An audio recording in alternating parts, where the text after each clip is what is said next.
ஐயா அனைவருக்கும் ஆத்ம நமஸ்காரம். ஜெகதீசன் ஐயா, ஆத்து நமஸ்காரம் ஐயா.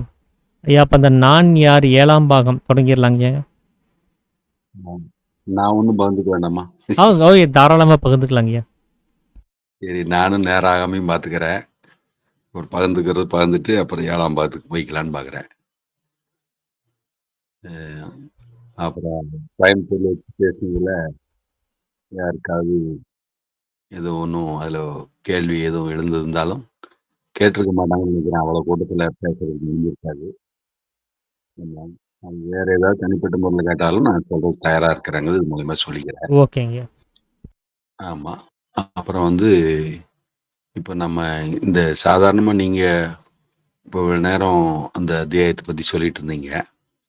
இப்போ சாதாரணமாக எல்லாருமே அச்சரத்தை தான் அபியாசம் பண்ணணும் அப்படின்னா, அச்சரம் தெரியாமல் அது எப்படி அபியாசம் பண்ணுறது?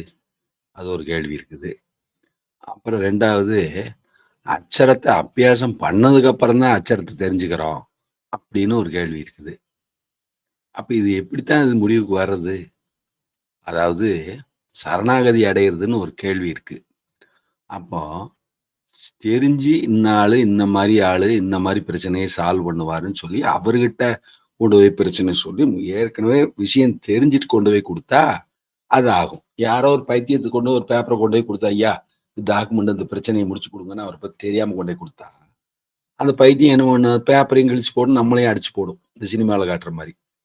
அப்படியானா விஷயம் இன்னதுன்னு நம்ம தெரிஞ்சுக்கிறதுக்கு தன்னுணர்வு முதல்ல இல்லை. நம்மளே கனவுல என்னமோ ஒரு காட்சி வருது, என்னமோ ஒரு முடிவு எடுக்கிறோம்.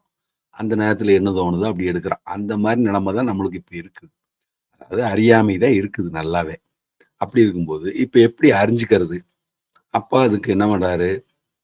ஒரு சாட்சியா ஒரு ஓரளவுக்கு நம்ம கனவுலையும் பசிச்சா கனவுல சாப்பிடணும் அப்படிங்கிற மாதிரி ஏதோ ஒரு சிறு திருப்திக்காக ஒரு நம்பிக்கை வரும் மாதிரி நம்ம உள்ளத்துல ஒரு தோணுது, பரவாயில்ல ரமேஷ் ஐயா கேட்டா ஓரளவுக்கு சரியா நம்மளுக்கு உபதேசம் காட்டித்தரோன்னு எல்லாரும் சொல்றாங்க. நம்மளுக்கு ஒரு அவரை பார்த்தா ஒரு தோற்றத்திலேயோ ஒரு எண்ணத்திலேயோ செயல்லையோ ஒரு நம்பிக்கை வருது. அப்ப அவர்கிட்டயே இந்த சித்த வித்தைன்னு சொல்றதை பத்தி நம்ம கேட்டு தெரிஞ்சுக்கலாம் அப்படின்னு உங்க மனசாகிய காரண குரு நினைக்குது. அப்ப இந்த காரண குரு வச்சுதான் இங்க வேலையே. காரண குரு இல்லைன்னா இங்க வேலையே கிடையாது. அப்ப காரண குரு தான் தீர்மானிக்கிறார். சரண்டர் ஆகிறதா வேண்டாமா என்னன்னு தெரிஞ்சுக்கணுமே அப்படிங்கிறது பூரா. அப்ப மனம் திரும்புதல்னு இந்த உலக விஷயங்கள்ல உங்களுக்கு ஈடுபாடு இன்மை உண்டாகிற பட்சத்துலதான் இந்த மனசாகப்பட்டது ஒரு ரிலாக்ஸ் தேடுது. அதாவது ஆல்டர்னேட்டிவ் ஒரு விஷயத்தை தேடுது. அப்படி தேடி வரவன் தான் இந்த உலகத்துல இருக்கிறது மாதிரி இதே மாதிரி வாழ்க்கை தான் தொடர்ந்து வாழ்ந்தா அது சலிக்குதுங்களே. அப்ப இதுல இருந்து ஏதாவது வெளியே போறதுக்கு வழி இருக்கான்னு ஆராய்ச்சி பண்ணும்போது அப்பதான் இந்த மாதிரி சித்த வித்தைன்னு ஒண்ணு இருக்குது, சித்த வேதம்னு இருக்குது. அவைகளை பார்த்தா கொஞ்சம் அமைதி கிடைச்ச மாதிரி தெரியுது, கொஞ்சம் நிம்மதியா இருக்கிற மாதிரி இருக்குது அப்படின்னு அந்த மனசு கேள்விப்பட்டு அப்ப நாமளும் அந்த மாதிரி ஏதாவது கேட்டு வாங்கிட்டா நம்மளுக்கு கொஞ்சம் மன நிம்மதி கிடைக்குமா?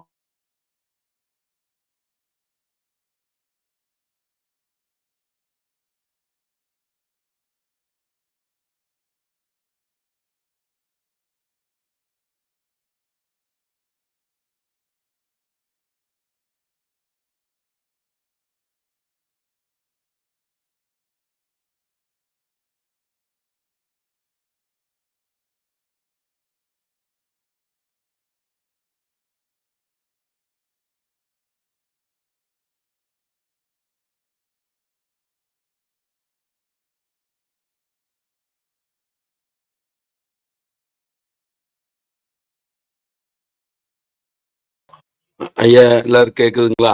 ஆத்ம நமஸ்காரம். ரமேஷ் ஐயா ஐயா, கேக்குதா? கேட்குதுங்க கேட்குதுங்க. சரி. அப்போ அந்த மனசு எந்த இடத்துல வச்சோன்னீங்க? ஐயா, அதாவது மனசுக்கு கொஞ்சம் நிம்மதி கிடைக்கும் அப்படின்னீங்க. இருக்குமா இந்த இடம் அதாவது போற அதாவது ஆராய்ச்சி பண்ணும்போது அப்பதான் சித்த வித்தைன்னு ஒன்று இருக்கு, சித்த வேதம்னு ஒன்று இருக்குது. அதை பார்த்தா கொஞ்சம் மனசுக்கு அமைதி கிடைக்கும் அப்படின்னு சொல்லிட்டு இருந்தீங்க. ஐயா, மனம் இந்த உலகத்துல சலிச்சு அடைஞ்சிருச்சுன்னா அதுக்கப்புறம் வேற எதையாவது தேடும் போது ஆப்ஷன் வரும் அப்படின்ற மாதிரி சொல்லியிருந்தீங்க. ஆ, ஆ, ஆ. ஆல்டர்னேட்டிவ் தேடுன்ட்டு. அது ஒரு நிக்குதா? சரி, சரி. அதான் ஆல்டர்னேட்டிவ் தேடுறதுக்கு மனசு தயாராகுது. அப்போ அப்படி தேடும்போது இந்த மாரி ஒரு ஆள் இருக்குது. அப்புறம் இங்க வாங்கிக்கலாம். அப்புறம் உபதேச நடவடிக்கை நம்ம படிச்சிடுறோம். அப்புறம் சித்த வேதம் புஸ்தகத்துல இருக்கிறத நம்ம பார்த்துக்கிறோம். 4 அத்தியாயம் படிச்சிடுறோம். அப்புறம் உபதேசமும் வாங்கிடுறோம். ஆனாலும் அதுக்கப்புறமும் அது பத்தாதுன்னு சாமி சொல்றாரு. நித்திய அனித்திய வஸ்து விவேகம் பண்ணு. அச்சரத்த அபியாசம் பண்ணுங்கிறாரு. அப்ப அச்சரம் என்னதுன்னு தெரியாம அவரு காட்டி குடுத்தவரு காட்டி குடுத்துருக்கிறாரு. ஆனா, அவரு அச்சரத்த உணர்ந்துட்டாரான்னு கேட்டா சாமி இல்லைங்கிறாரு. அப்புறம் என்ன? அச்சரம் உணராதவர் தான் காட்டி குடுத்தாரா? அவரு அச்சரத்த தான் அபியாசம் பண்றாரா? அப்படின்னு கேட்டா, அச்சரத்த அபியாசம் பண்ண முயற்சிக்கிறாரு. அவ்வளவுதான். அப்படி இருக்கும்போது, அது ஏற்கனவே சாமி மாரி தன்னுணர்வு பெற்றவர்ட்ட நம்ம உபதேசம் வாங்கியிருக்கிறோமான்னா, இல்ல. சாமி என்ன சொல்றாரு? உபதேசம் பெற்றுக்கொள்வதில எறும்பு என்ன? பிரம்மா என்ன? யார்கிட்ட உபதேசம் வாங்குனாலும் உபதேசம் பெற்றுக்கொண்டவன் செய்து பார்த்து அவனாத்தான் தெரிஞ்சுக்க முடியும் ஒழிஞ்சு, பெரியவராக்கும், சிறியவராக்கும் உபதேச வித்தியாசம் இருக்குங்கிறத சாமி ஒத்துக்கல. அதுல ஒண்ணும் வித்தியாசம் இல்லன்ட்டாரு. எல்லாம் ஒண்ணுதான் அப்படின்ட்டாரு. அப்ப அதுக்கு ஒரு பிரதிநிதியா ஒருத்தர குடுத்து நமக்கு உபதேசம் குடுத்தாச்சு. இப்பவும் நம்ம அச்சரம் என்னன்னு தெரியாம, எப்படி நம்ம தொடர்ந்து அபியாசம் பண்ண முடியும்? இது முக்கியமான கேள்வி இல்ல. அப்ப இந்த கேள்விய சாதாரணமா விட்டுட்டு போறதுக்கு இல்ல. அப்போ இந்த மாரி பார்க்கும்போது, அதுல நுட்பத்தோட நுட்பமா எப்படியெல்லாம், எந்த மாதிரி எல்லாம் பண்ணுனா, அது சரியான அச்சர அபியாசம். அப்படிங்கிறதுக்கு, சித்த வித்தை சரியாக செய்வது எப்படி? அப்படிங்கிறதுக்கு ஏகப்பட்ட இடங்கள்ல சாமி பிரமாணமா, அதாவது ஸ்டேட்மெண்டா குடுக்குறாரு. அப்ப அதை பூரா முதல்ல வித்யார்த்திங்கிற முறையில, அதெல்லாம் நம்ம முதல்ல எடுத்துக்கணும். அப்ப நம்ம பண்றது, நமக்கு சொல்லிக் குடுத்தவர் சொல்லிக் குடுத்ததும், இது மாரி ஒத்து போகுதா? சாமி சொன்ன மாரி ஒத்து போகுதா? அப்ப நம்ம அதே மாரி தான் பண்றோமா? இப்படியெல்லாம் பண்ணாதான், அச்சர அபியாசம் நம்மளுக்கு சித்திக்கும். அப்போ ஒரு சரண்டர் ஆகறதுக்கு முந்தி, அந்த கரெக்ட்டா பார்த்து, இடம் பார்த்து, எந்த இடத்துல சரண்டர் ஆனா சரியா நடக்குமோ, அங்க தான் சரண்டர் ஆகணும் ஒழிஞ்சு, எல்லா இடத்துலயும் சரண்டர் ஆனோம்னா, அதுனால பிரச்சனை கூட வரலாம். சரண்டர் தான் ஆனேன்னு சொல்ல முடியாது. அதனால தான் சாமி சொல்றாரு. லோகதாஸ் சுவாமிகள்லாம் அதான் சொல்றாரு. அறிந்து சரணடைந்தால் ஆனந்த மூர்த்தி, அறியாமல் சரணடைந்தால் அருகண்ட மூர்த்திங்கிறாரு. அப்ப இதுல எவ்வளவு பெரிய முக்கியத்துவம் இருக்கு பாருங்க. அப்போ இந்த பிராணன் எப்பல்லாம் சரியா இயங்குதுங்கிறத சாமி சொல்றாரு. சரியா தூக்கத்துல சரியா தாங்க இயங்குது. அப்ப நிஷ்கலங்கத்துவம் இருக்குதுங்க. அப்ப என்ன அடிப்படை சாமி கொண்டு வந்துக்கிறாரு? நிஷ்கலங்கத்துவம். அப்ப என்ன நிஷ்கலங்கத்துவம்? அது இதுங்கிற விசாரணங்கள்ல ஈடுபாடு, ராகத்வேஷம், காமக்ரோதம், லோப மோக மதம் ஆச்சரியம்ங்கிறாரு. இதெல்லாம் இருக்கிற வரைக்கும், நமக்கு எப்படி சரியான கதி கிடைக்கும்? அதாவது அச்சர அபியாசம் எப்படி பண்ண முடியும்? பண்ண முடியாது. அப்ப அச்சர அபியாசம் பண்ணணும்னாலே, நிஷ்கலங்கத்துவமான தூக்கத்துல இருக்கிறது போன்ற ஒரு அமைதி. அப்ப கிட்டத்தட்ட தூங்குற நிலை தான். அப்படின்னா, நிஷ்கலங்கமா இருக்கிற அமைதி நிலை. இப்ப இந்த அமைதிக்கும், அச்சரத்துக்கும் நெருங்கிய சம்பந்தம் இருக்கு. இதுவும் ஆனாதான், அதுவும் ஆனாதான். அப்போ பல பேரு, பல மகான்கள் சொல்றாங்க. மௌனம் தான் உங்களுக்கு சிறந்த பாதுகாப்பு. மௌனத்தை விட சிறந்த பாதுகாப்பு இல்லை. மௌனமே உங்களுக்கு எல்லா வல்லமையும் வழங்குகிறது. அப்படின்னு சொன்னோனே, பல பேரு நான் காலையில இருந்து இவ்வளவு நேரம் மௌனமா இருக்கிறேங்க. ஒரு வாரத்துல 1 நாள் மௌனமா இருக்கிறேங்க. ஒரு நாளைக்கு 2 மணி நேரம் மௌனமா இருக்கிறேங்க. இப்படியெல்லாம் எடுத்துக்கிறாங்க. அப்ப இந்த மௌனமா இருக்கிறதுல இவ்வளவு மகத்துவம் இருக்குதா? அப்ப மௌனமா இருந்துட்டாலே போதுமே! அப்படின்னு. சாமி என்ன சொல்றாரு? மௌனியாகவோ, சந்நியாசியாகவோ, சோம்பேறியாகவோ திரிய வேண்டாங்கிறாரு. இவங்க மகான்கள்லாம் மௌனத்துல இருக்கிறது விசேஷம்ங்கிறாங்க. அப்ப மௌனியாவும் திரியக்கூடாதே! அப்ப சரி. அப்படியா நம்ம நித்யானந்த சாமிகிட்ட விடுதி நித்யானந்தாட்ட இல்ல அங்க கணேஸ்வரி நித்யானந்தாட்ட கேட்போம். அப்படின்னு சொன்னா சாமியோட சீடர் தானே அவரு. சக்தி பாட் அப்படின்னு ஒரு விஷயத்த அவரு சொல்லி நம்ம சித்த வித்தைய சொ சொல்றாரு. அப்போ அத பத்தி அவர்கிட்ட கேட்கலாம் அப்படின்னு நம்ம சிதாகாச வழிய கீதை வழியாத்தான் கேட்க முடியுது. ஐயா இது எப்படிங்க ஐயா? ஒண்ணுமே புரிய மாட்டேங்குதே! அப்படின்னு சொன்னா, அவர் சொல்றாரு, இல்ல, இல்ல. நீங்க உங்களுக்கு முடிஞ்ச அளவு நீங்க பண்ணுங்க. தெரிஞ்ச அளவுல பண்ணுங்க. ஒண்ணும் பிரச்சனை இல்ல. தாராளம் பண்ணுங்க. அப்படின்னு சொல்றாரு. இல்லையா, ஏதோ தெரிஞ்ச அளவுல பண்ணாலும், இத மிகச் சரியான கோணத்துல நாம் பண்ணணுமே! அப்படின்னு கேட்கும்போது, கரெக்ட் தான் நீங்க சொல்றது. அப்ப சாமி சொல்லியிருக்கிறபடி என்னென்ன விதத்துல எப்படியெல்லாம் மேல்கதியா பண்றதுக்கு பண்ணணுமோ, அப்போ நிஷ்கலங்கத்துவமா இருக்கிறது, அப்போ மௌனத்துல இருக்கிறது, அப்ப இதெல்லாம் வேணுமா? அப்படின்னு கேட்கும்போது, ஆமா, மௌனம்ங்கிறது ஒரு விஷயம் இருக்கத்தான் செய்யுது. அப்போ அது வெறும் சாதாரண மௌனம் அல்ல. பேச வேண்டியதுக்கு பேசணும். பேசக்கூடாததுக்கு பேசக்கூடாது. அளவறிஞ்சு பேசணும். அப்படின்னு மௌனத்துக்கு ஒரு வியாக்கியானம் குடுக்குறாரு. நீங்க பேசாமலே இருந்தால் நாக்கு தடித்து, பேச முடியாமலே போய்விடும்ங்கிறாரு. அப்ப பாருங்க, பேசாம மௌனமா இருக்கிறதுல எந்த மீனிங் இல்ல. பேச வேண்டியதுக்கு பேசணும். தேவையில்லாம பேசக்கூடாதுங்கிறது தான் அதோட உள் அர்த்தம். அப்ப அவர் நித்யானந்த சாமிட்ட கேட்கும்போது, அவர் இந்த பதில் தான் சிதாகாச கீதை வழியா நமக்கு குடுக்குறாரு. அவர் கொஞ்ச காலமா அப்படி மௌனமா இருக்கும்போது, அவரால பேச முடியாம போய்விட்டது. அப்போ ஒரு டாக்டர் வீட்ல வந்து கதவு தட்டுறாரு. அவர் டாக்டர் வீடுன்னு தெரிஞ்சு, உணர்வுல தெரிஞ்சு தட்டுறாரு. அப்ப அவர்கிட்ட இந்த மாரி வாய் பேச முடியலன்னு சைகையில காமிக்கிறாரு. அவரு 1 டம்ளர் காஃபி குடுக்குறாரு. அப்ப அந்த காஃபி உள்ள போனதும் தான், அவரால மறுபடியும் பேச முடியுது சாதாரணமா. அதுக்கப்புறம் அது சொந்த அனுபவத்துல தான் தெரிஞ்சுக்கிறாரு. அப்ப பேசாம இருக்கக்கூடிய கட்டத்துல பேசாம இருந்து பண்ணியிருக்கிறாரு. அப்புறம் தான் அவர் நமக்கு சொல்றாரு. இல்லை, பேசாமலும் இருக்கக்கூடாது. அளவா பேசணும் அப்டின்ருக்கிறாரு. ஏன்னா நம்ம ஜீவிதம், உபஜீவனம்ங்கிறது பண்ண வேண்டியதா இருக்கு.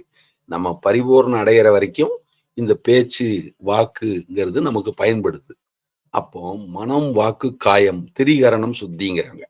அப்ப 3லும் சுத்தியா இருக்கணும். அததான் நித்யானந்த சாமி என்ன சொல்றாருன்னா, எதை நீங்கள் நினைக்கிறீர்களோ, அதையே வாயில் சொல்ல வேண்டும். சொன்னதையே செய்ய வேண்டும்.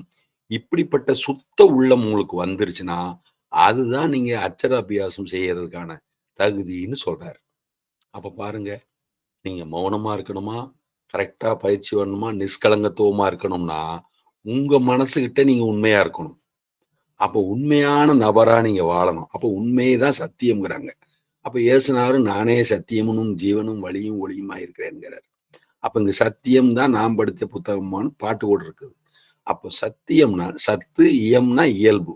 அப்ப சத்தியத்தோட இயல்பு அமைதியா இருக்கிறது. அதே நேரத்தில் தூய்மையாக இருக்கிறது. பரிசுத்தமாக இருக்கிறது. அதுதான் முக்கியம். அப்ப நிஷ்கலங்கத்துவம்ங்கிறது நம்முடைய பரிசுத்தமான தன்மையை குறிக்கிறது. இதுதான் ரொம்ப ரொம்ப இம்பார்ட்டன்ட். சரிங்களா? இப்போ ரைட் இத சொல்லியாச்சு. அப்ப இந்த மாரி இருந்துட்டா ரைட்டு. சரி, மௌனங்கிறத பத்தி அதிகமா நீங்க தெரிஞ்சிருக்க மாட்டீங்க. ஒருவேளை தெரிஞ்சிருக்கலாம். இருந்தாலும் அது ஏற்கனவே நான் அன்னைக்கு சொல்லியிருக்கிறேன். இப்ப சாதாரணமா செயல்களை அதிகமாக செய்வதிலிருந்து நாமல் விடுபட்டால், செய்ய வேண்டிய அளவுல செய்துட்டு அதிகம் செயல்படாம இருந்தா, அதுக்கு பேரு செயல் மௌனம்னு பேரு. வாக்கு மட்டும் பேசாம இருந்தா, அதுக்கு பேரு வாக்கு மௌனம் பேரு. இந்திரியங்கள் சலனமாகாம தன்மாத்திரை அனுபவம் புலன்கள் வழியா கிடைக்காம இருந்ததுன்னா, அது இந்திரிய மௌனம்னு பேரு. அப்போ மனம் அது இதுன்னு ராகத்வேஷங்கள நினைக்காம அமைதியா இருந்தா, அதுக்கு மனோமௌனம்னு பேரு. அப்போ மனோமௌனம் இருக்குது, வாக்கு மௌனம் இருக்குது, செயல் மௌனம் இருக்கு, இந்திரிய மௌனம் இருக்குது. இந்த 4 வந்துடுச்சு. 5வதாக சுக்கிலத்தை சலனப்படுத்தக்கூடாது அப்படின்னு சுக்கிலத்தை நஷ்டம் பண்ணக்கூடாதுங்கிறது விந்து மௌனம்னு சொல்லப்படுது. அப்ப இந்த ஐவகை மௌனமும் அனுஷ்டிப்பவர்களுக்குத்தான் அவர்கள் தான் சொல்கிறார்கள் மகான்கள், மௌனமாக இருப்பவர்களுக்கு ஆற்றல் சேர்கிறது. அவர்கள் எண்ணியதெல்லாம் நிறைவேறும். அவர்களுக்கு மேலான தெய்வீக அனுபவம் உண்டாகும். இப்படிப்பட்ட இந்த 5 மௌனத்தை அனுஷ்டிக்கும் போதுதான் இதை 6ஆ பிரிக்கலாம், 108ஆ சொல்லலாம், 1008ஆவும் அதுக்கு மேலேயாவும் 1008 மௌனமாவும் கூட விரிவா சொல்ல முடியும். அப்ப அது நமக்கு அது வேண்டாம். நம்ம இந்த 5 வகையில அடிப்படை தெரிஞ்சிட்டோம்னா, இந்த மௌனத்தில் இருந்து கொண்டு, தூய்மையான உள்ளத்தோடு இருந்து கொண்டு, நீங்கள் அட்சர அபியாசம் செய்வதற்கு முயற்சிப்பீர்களேயானால், உங்கள் உள்ளிலேயே சாமி சொன்ன பிரமாணப்படி புரிந்து கொண்டு, உணர்ந்து கொண்டு செய்வீர்களேயானால், இன்னதுதான் அட்சரம். ஓ! இதற்குத்தான் அட்சரம் என்று சொல்லியிருக்கிறார்கள். இதை அபியாசம் செய்யும்போது நமக்கு ஆனந்தம் உண்டாகிறது. அதாவது சரரகிதம். ஜீவனுடைய சலனமின்மை. அப்ப ஜீவசக்தியை திடமாக, கெட்டியாக அங்கே இருத்த படிப்பதற்கு நம்முடைய புருவ மத்தியாகிய சிவலிங்கத்தினாகிய இடத்திலே நம்ம சேர்க்க வேண்டும். அப்பொழுது நம்ம சக்தியை சலனமின்றி நிறுத்துவது. இதுதான் அட்சரத்தை அபியாசம் செய்வது. செய்து செய்து பழகுவது. ங்கிறது இதுதான் அப்படின்னு நம்முடைய உணர்வுக்கு தெள்ள தெளிந்தாருக்கு ஜீவனே சிவலிங்கம்னு சரியா புரியும். அப்போ ஒவ்வொரு சித்த வித்தியார்த்தியும் ஆஹா நம்மளுக்கு வித்தை செய்ய தெரியும், இதுதான் வித்தை, நாம் சரியாக செய்கிறோம் அப்படின்னு இந்த ஒண்ணுலயே குறியா இருப்போம் அப்படின்னு சரண்டர் ஆன மாதிரி உறுதியா இருந்தாச்சுன்னா ரிசல்ட்டும் அழகா டக் டக் டக்குன்னு வர ஆரம்பிக்கும். அப்போ ஒவ்வொருத்தரும் மன நிறைவோடையும் திருப்தியோடையும் தெய்வீக கம்பீரத்தோடையும் உலாவ முடியுங்கிறத ஒரு இன்னைக்கு உங்ககிட்ட பகிர்ந்துக்கணும்னு நினைச்சதுல பகிர்ந்துக்கிறேன். இன்னைக்கு நேரத்தெல்லாம் பேசணும், இருந்தாலும் முந்தா நாள் பேசுனதுக்கு இருக்கலாம், இருந்தாலும் இதை கொஞ்சம் சொன்னா நல்லா இருக்குன்னு எனக்கு தோணுச்சு, அதனால சொல்லியிருக்கேன். ஓரளவுக்கு நல்லா இருந்ததுன்னு நினைக்கிறேன். சரிதானா?